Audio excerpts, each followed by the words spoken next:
Hello, I'm Father Joe Gambala, pastor of St. Malachy Catholic Church in Sterling Heights. Welcome to Lenten Reflections. The passage I have chosen today is Matthew chapter 5, verses 43 to 48. You have heard that it was said, love your friends and hate your enemies. But now I tell you, love your enemies and pray for those who persecute you, so that you may become the sons of your Father in heaven.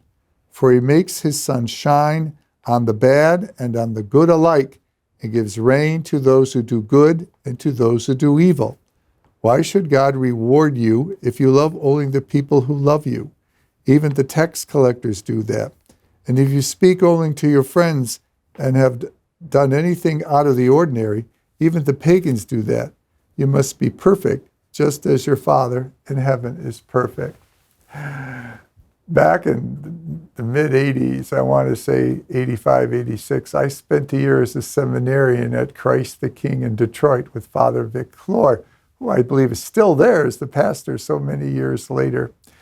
And one of my jobs as a seminarian was to be the lunchroom attendant and then the playground attendant. And the good IHM nuns of the school, which is still open, divided up the playground, half for the girls, half for the boys, and they divided the boys and girls to the younger girls and the older boys, and I was the supervisor of the 6th, 7th, and 8th graders. Well, we're out there on the playground after lunch when you could see a storm coming, and that storm was coming fast.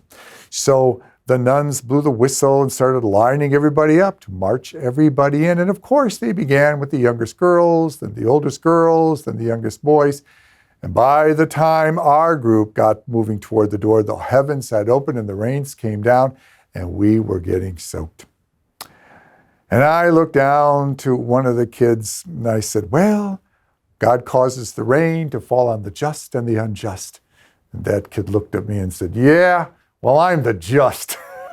Well, what reminds us is that God's grace is for all of us. And while we may have disagreements with people and we might not like what they say or do, hate the sin, but never hate the person.